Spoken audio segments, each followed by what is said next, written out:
नमोस्तु कान्ते कमलेक्षणाये नमोस्तु भूत्ये भुवनप्रसूत्ये नमोस्तु देवादिभिरर्चिताये नमोस्तु नन्दात्मज वल्लभाये।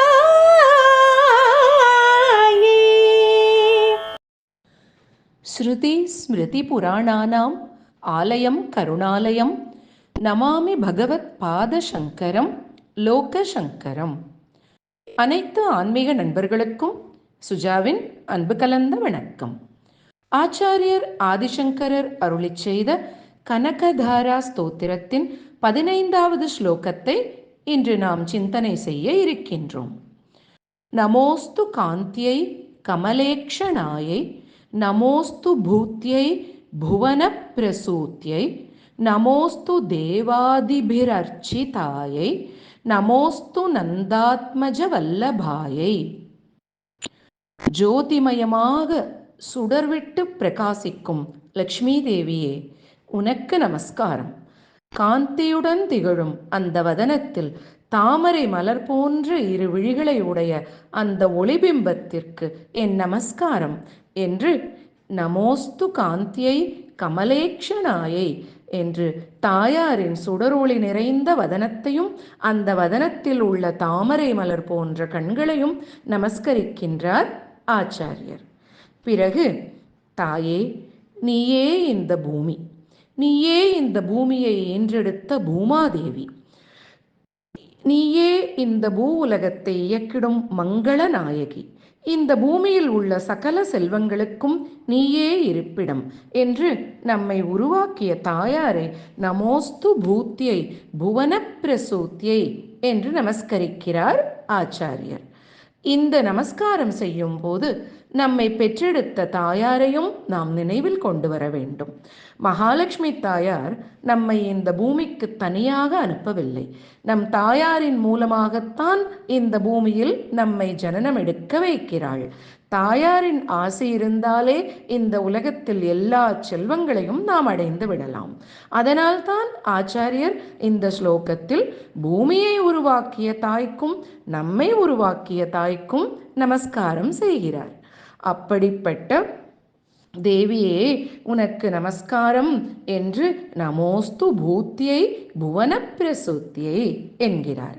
தேவர்கள் மட்டுமல்லாமல் மற்றவர்களும் உன் பாதங்களை வணங்கி தொழுது அர்ச்சனை செய்து போற்றுகிறார்கள் அம்மா.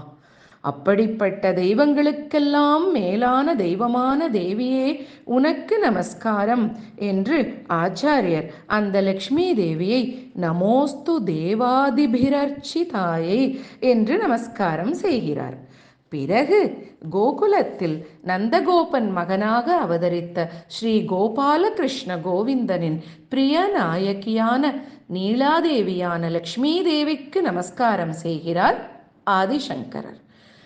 மகாலட்சுமி தாயார் பெருமாளின் வக்ஷஸ்தலத்தில் 3 ஸ்வரூபங்களில் இருக்கிறாள்.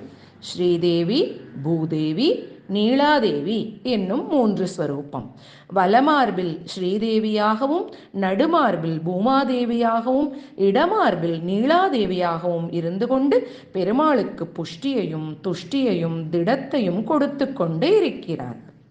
அந்த மூவரும் தான் பெருமாளின் கிருஷ்ண அவதாரத்தில் ருக்மிணி தேவியாகவும் சத்யபாமாவாகவும் நப்பின்னையாகவும் அவதாரம் செய்து அவரின் அவதார நோக்கத்திற்கு உதவியாக இருக்கிறார்கள் என்று புராணங்கள் கூறுகின்றன. அதில் நப்பின்னை என்னும் நீலாதேவி யசோதையின் சகோதரர் பெண்ணாக அவதாரம் செய்து கிருஷ்ணனை மணந்ததாக ஒரு புராணக் கதை உண்டு. ஆண்டாள் நாச்சியார் தன்னுடைய திருப்பாவையில் நந்தகோபாலன் மருமகளே நப்பின்னாய் கந்தம் கமழும் குழலி கொத்தலர் பூங்குழல் நப்பின்னை கொங்கை மேல் வைத்து கிடந்த மலர் மார்பா என்று நப்பின்னையின் மார்பில் தலை வைத்து உறங்கும் கிருஷ்ண பகவானை எழுப்புவார். அந்த நீலாதேவியைத்தான் ஆச்சாரியர் இந்த ஸ்லோகத்தில் நமோஸ்து நந்தாத்மஜ வல்லபாயை என்று நமஸ்காரம் செய்கிறார்.